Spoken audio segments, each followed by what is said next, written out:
Hello, Madam Miss Marisa, tama po. Yes po. Okay, go. Kahit Game. Marina lang. How Marie, same as me. Charot. Ano po paggawa natin, Miss Marie? Ano ba yung anti-freeze? Okay. So, more on treatment tayo today. Oo, kasi medyo Medyo dry na siya, no?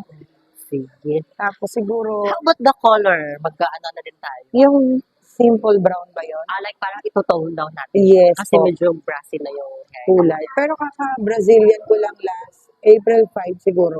Last April pa. Apo. So, kamusta naman yung experience mo sa Brazilian? Medyo nag-freeze. Mahirap suklayin. Almost one April 1 month. lang, di ba? Umali-mahal. Mm-mm. Pero kasi siguro 3 months, every 3 months, Nagpapa-treatment ka talaga. treatment. Pero hindi na ako nagpapa-rebond. Rebond. Puro Brazilian, gano'n.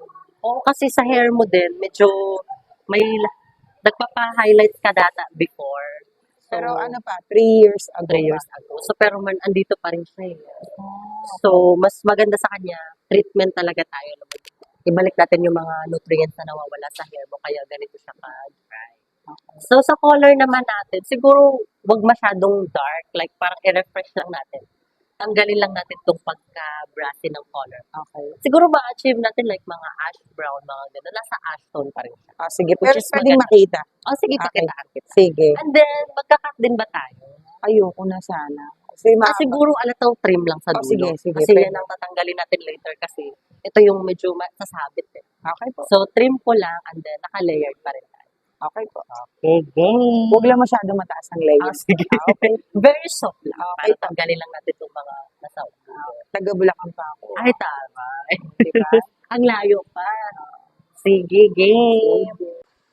So, ngayon may gagawin ka na sa bahay. Sabi gano'n. Binigyan na ng assignment. Okay, go. So, ano masasabi mo sa final touch natin? Maganda. Yeah, very perfect, no? Na-refresh na natin yung kaninang super brassy na color. And to, may pagka-ash brown na siya. Diba? And then, ano naman masasabi mo sa treatment natin?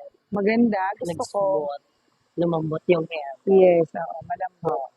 Tapos yung kulot-kulutan natin style lang to ngayon kasi Yes. baka maano tayo. Biglang nakulot yung hair. Kasi may ganap tayo today, di ba? I-celebrate mo yung Mother's Day. Mother's Day. Okay, and then, para ma-maintain mo yung smooth and shiny na hair, kailangan mo siyang alagaan ng product sa bahay. Yun yung Fora natin na product. So, gagawin mo lang yung lahat and then, next visit mo dito, pwede na natin siyang i-balayage or highlight. By August siguro yun. Babalik ako agad. By August. Yes. Okay, and then no-watch ka 2 araw ha. Pahinga mo muna siya. Okay. Okay, thank you so much. Thank you po. Next time ulitin. Salamat. Go.